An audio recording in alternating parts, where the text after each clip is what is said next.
We want to talk about calculating sight heights. A lot of times we get in a situation where somebody's lost a front or a rear sight. And there's a perception that we have a magic chart that tells us every sight that was ever made for any gun that was ever built. And unfortunately, that chart just doesn't exist. So what I'd like to do is explain to you how to calculate out the proper height sight you need to replace on your gun so you still shoot well. Now, first thing I do, obviously, I want to make sure the gun is open and everything is safe.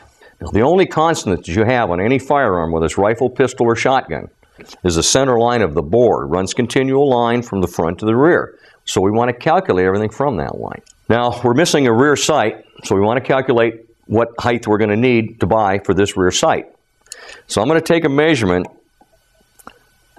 on the muzzle of this barrel, right below where the front sight is. And I get a measurement there of 0.596.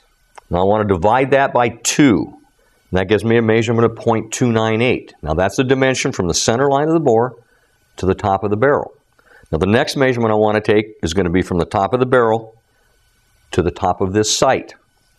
And because of the slope here, it's hard for me to get that measurement, so I'm going to lay a little straight edge on top of the sight.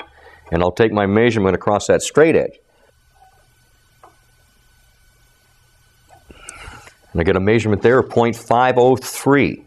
Now we add that 0.503 to the 298 that we already measured from the center line of the bore to the top of the barrel, and that gives us a measurement of 0.801. Now we want to move up to where our rear sight would sit, and you want to take it approximately where the center of the sight would be. In this particular case, we have a screw hole, and the sight's going to probably sit forward to that, so we're going to measure just in front of that screw hole. We get a measurement there of 0.820. There again, we want to divide by 2. That gives us a measurement of 0.410.